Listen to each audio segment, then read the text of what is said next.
नमस्कार प्यारे बच्चों। आज का हमारा अध्याय रहेगा कोपेन का जलवायु वर्गीकरण, climate classification bye Koppen. Koppen महोदय से पहले पूरे वर्ल्ड को क्लाइमेट जोन में बांटने का प्रयास ग्रीक विद्वानों ने किया। उन्होंने पूरे विश्व को उष्ण, शीतोष्ण और शीत कटिबंध में बांटा, जिनका अध्ययन आज भी हम करते हैं। लेकिन इन जलवायु कटिबंधों के अंदर हम गहराई से अध्ययन करें तो तापमान और वर्षा के अंदर बहुत अंतर मिलता है, और गहराई से इनके अंदर विभिन्नता कोपेन महोदय ने उजागर की। उन्होंने अपना प्रयास सन 1900 में किया। उनका जो क्लाइमेट क्लासिफिकेशन है वो मात्रात्मक और आनुभविक विधि पर आधारित है, क्योंकि उन्होंने तापमान और वर्षा के आंकड़ों का प्रयोग किया है। उन्होंने जब सन 1900 में पूरे विश्व को क्लाइमेट प्रदेश में बांटा तो अपना आधार वनस्पति को माना। 1874 में कंडोल नाम के विद्वान ने पूरे विश्व को वनस्पति प्रदेश में बांटा, और कोपेन का मानना था कि वनस्पति दर्पण होती है जलवायु की, यानी वनस्पति को देखकर किसी भी प्रदेश की जलवायु का अनुमान लगाया जा सकता है। उसके बाद में 1918 में कोपेन महोदय में जलवायु वर्गीकरण में फिर से संशोधन किया और दो प्रमुख पैरामीटर का प्रयोग किया। तो उनके प्रमुख पैरामीटर रहे तापमान और वर्षा। औसत वार्षिक और औसत मासिक आंकड़ों का प्रयोग किया। 1931 में उन्होंने अपनी पुस्तक ग्राउंड राइज्ड क्लाइमाकुंडे में संशोधन करते हुए विश्व की जलवायु को मानचित्र के रूप में दिखाया। उसके बाद में उनके द्वारा अंतिम जो संशोधन था वो 1936 में रहा। 1953 में उनके शिष्य थे गिगर पोही। उन्होंने भी इस क्लाइमेट क्लासिफिकेशन के अंदर संशोधन किया, और अंतिम नाम था इसका कोपेन गिगरपाल क्लाइमेट क्लासिफिकेशन। तो कोपेन ने जब क्लाइमेट क्लासिफिकेशन किया तो उन्होंने अंग्रेजी के अक्षरों का प्रयोग किया। उन्होंने पूरे विश्व को बड़े प्रदेशों में बांटने के लिए जो शब्दों का प्रयोग किया वो अंग्रेजी के बड़े अक्षरों का प्रयोग किया, और जबकि छोटे प्रदेशों के लिए यानी कि उप विभागों के लिए उन्हें छोटे अक्षरों का प्रयोग किया।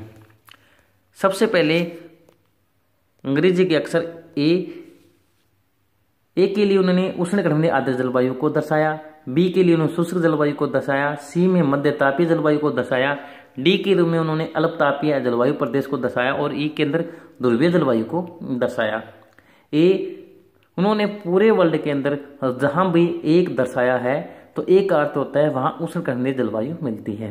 तो उष्णकटिबंधीय आर्द्र जलवायु प्रत्येक माह का औसत तापमान 18 डिग्री सेल्सियस होता है। बी के अंदर उन्होंने बताया शुष्क जलवायु, यहाँ पर वर्षण की तुलना में वाष्पीकरण अधिक होता है, क्योंकि वर्षा से अधिक वाष्पीकरण होता है। तो यहाँ मरुस्थलीय जलवायु की मात्रा बताई कि यहाँ पर मरुस्थलीय जलवायु मिलती है। इसके अंदर भी आगे जाकर उन्होंने बताया कि मरुस्थलीय जलवायु पूर्ण रूप से मरुस्थलीय जलवायु मिलती है या अर्ध मरुस्थलीय जलवायु मिलती है। मध्य तापीय जलवायु मेसोथर्मल जलवायु सर्वाधिक ठंडे महीने का औसत तापमान 3 डिग्री सेल्सियस से अधिक किंतु 18 डिग्री सेल्सियस से कम ही है। मध्य अक्षांशीय जलवायु के रूप में भी बताया जा सकता है। डी नंबर के अंदर उन्होंने डी जो अक्षर प्रयोग किया है, डी के अंदर अल्प तापीय या माइक्रोथर्मल जलवायु का प्रयोग किया है। सबसे ठंडे महीने का औसत तापमान -3 डिग्री सेल्सियस से कम तथा सबसे गर्म महीने का औसत तापमान 10 डिग्री सेल्सियस से भी अधिक होता है। और ई का अर्थ ध्रुवीय जलवायु। इस जलवायु प्रदेश में ग्रीष्म ऋतु नहीं होती। सबसे गर्म महीने का औसत तापमान 10 डिग्री सेल्सियस से कम होता है। इस जलवायु प्रदेश में 2 उप समूह विकसित किया है। पहला उन्होंने बताया टी का अर्थ टुंड्रा जलवायु, और दूसरा बताया उन्होंने एफ का अर्थ हिमाच्छादित जलवायु। एच जो शब्द था उन्होंने 1936 में जोड़ा। एच का अर्थ होता है उच्च भूमि या पर्वतीय जलवायु। फिर उन्होंने अंग्रेजी के छोटे अक्षरों का प्रयोग किया है, जैसे एफ का अर्थ होता है आर्द्र जलवायु। अगर एफ किसी भी बड़े प्रदेश के साथ जुड़ जाती है तो उसका अर्थ होता है वहां सारे साल वर्षा होती है। एम का अर्थ होता है मानसूनी जलवायु। एम शब्द जहां पे जुड़ जाए तो उसका अर्थ होता है मानसूनी जलवायु। डब्ल्यू का अर्थ उन्होंने बताया गर्मियों में वर्षा, सर्दियां शुष्क रहती है। और एस का अर्थ उन्होंने बताया सर्दियों में वर्षा, गर्मियां शुष्क। एस का अर्थ सर्दियों में वर्षा, गर्मियां शुष्क। और एच के बड़ा एस और बड़ा डब्लू, एच के एस और डब्लू का प्रयोग उन्होंने बी क्लाइमेट के लिए किया है। एच का अर्थ होता है औसत वार्षिक तापमान 18 डिग्री से अधिक, के का मीन्स कोल्ड, औसत वार्षिक तापमान 18 डिग्री से कम। और एस का मीन्स होता है स्टेपी जलवायु, औसत वार्षिक वर्षा 25 सेंटीमीटर से लेकर 50 सेंटीमीटर। और डब्लू का अर्थ मरुस्थलीय जलवायु, औसत वार्षिक वर्षा 25 सेंटीमीटर से भी कम।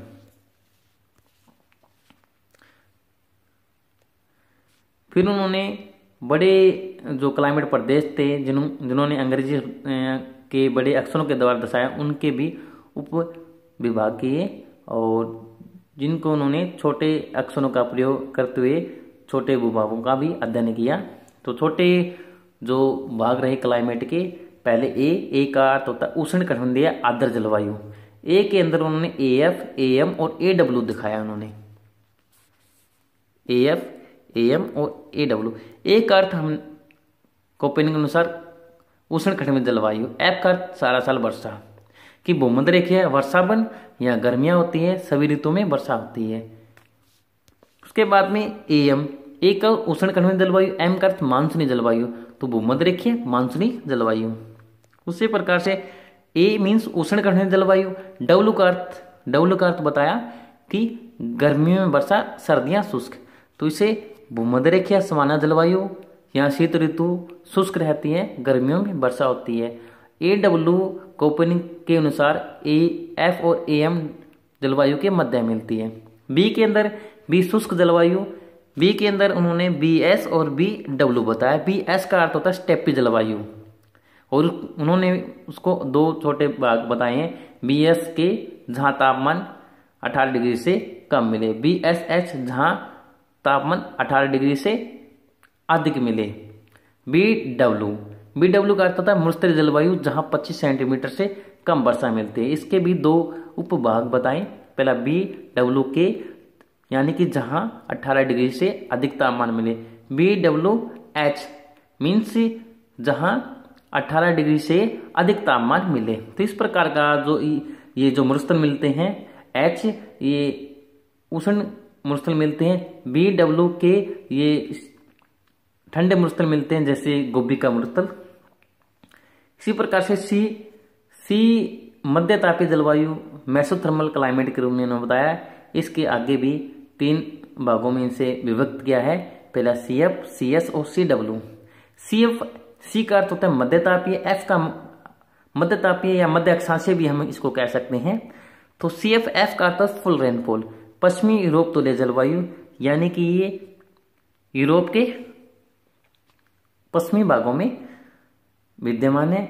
यहाँ सारा साल वर्षा होती है, और सारा साल वर्षा का मुख्य कारण है ये पश्चिमी हवाओं के संपर्क में आने के कारण यहाँ रेनफॉल होती है। कि ये जो अक्षांशीय क्षेत्र है, यहाँ पश्चिमी हवाओं का प्रभाव रहता है, जो अंध महासागर को पार कर अंध महासागर की आर्द्रता पश्चिमी यूरोप पर बादल बनाकर बारिश करती है, जिससे यहाँ रेनफॉल सारा साल होती है। सीएस जलवायु एस का अर्थ होता है सर्दियों में वर्षा। इस प्रकार की जलवायु भूमध्य सागर के नजदीक मिलती है। यहाँ सीएस जलवायु, यहाँ सर्दियों में वर्षा होती है, जिसका मुख्य कारण रहता है जब सूर्य मकर रेखा पर चला जाता है, तो जो व्यापारिक पवनें हैं वो साउथ की ओर शिफ्ट हो जाती है, और जिनका प्रभाव भूमध्य सागर पर बना स्टार्ट हो जाता है, जिससे सर्दियों में यहाँ वर्षा होती है। इस प्रकार की क्लाइमेट कैलिफोर्निया में, यूएसए के अंदर कैलिफोर्निया, मध्य चिली, केप टाउन और दक्षिणी पश्चिमी ऑस्ट्रेलिया के बाद में हम बात कर सकते हैं। उसके बाद में डब्ल्यू का अर्थ होता है गर्मियों वर्षा।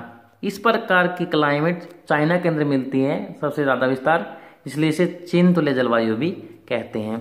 तो चाइना के अंदर, या आप कह सकते हो कि महाद्वीपों के पूर्वी भागों में भूमध्य सागरीय जलवायु पश्चिम भाग में मिलती है, पश्चिम यूरोप तुल्य जलवायु भूमध्य सागरीय जलवायु के ऊपर भाग में मिलते हैं।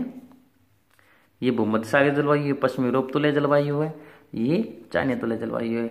इसे मानसूनी जलवायु के नाम से भी जाना जाता है क्योंकि यहाँ गर्मियों में वर्षा होती है। इस प्रकार से कोपेन ने पूरे वर्ल्ड की क्लाइमेट को दिखाने के लिए मैप का प्रयोग भी किया है। इक्वेटर के पास उन्होंने AF, AW और EM क्लाइमेट का प्रयोग किया है। इस प्रकार से आप देख सकते हो।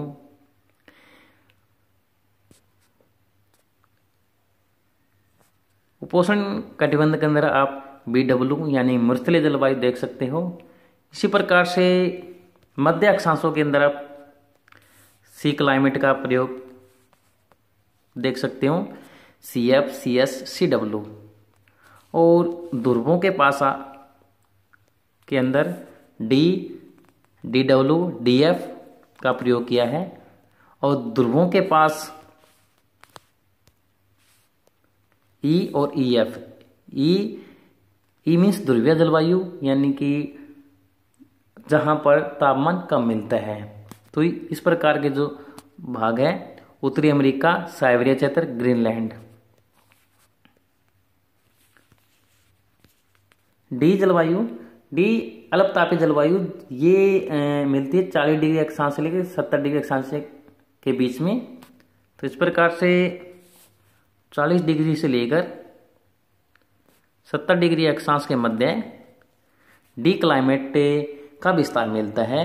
और कोपेन मोदेन ने इसको दो भागों में बांटा है। DF जिसे आर्द्र महाद्वीपीय जलवायु जहाँ सारा साल वर्षा होती है, और DW उप उत्तर ध्रुवीय या हिमवन जलवायु के रूप में उन्होंने बताया।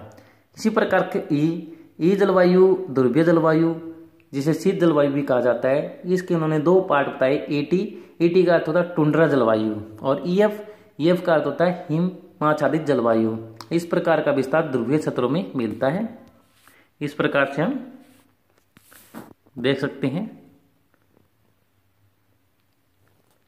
AT जलवायु और EF जलवायु, EF और AT जलवायु ध्रुवीय क्षेत्रों में जहां तापमान 0 डिग्री सेल्सियस रहता है और वहां के क्षेत्र हिम से ढके रहते हैं। तो इस प्रकार से कोपेन मोदेन ने एक अच्छा प्रयास किया था पूरे वर्ल्ड को क्लाइमेट जोन में बांटने का, और उन्होंने जो अंग्रेजी के अक्षरों का प्रयोग किया है सराहनीय योग्य रहा है। और आज भी कोपेन मोदेन का जो क्लाइमेट क्लासिफिकेशन है सबसे अच्छे क्लाइमेट क्लासिफिकेशन में जाने जाता है। तो आज का हमारा अध्याय यहाँ तक रहेगा। धन्यवाद। जय हिंद।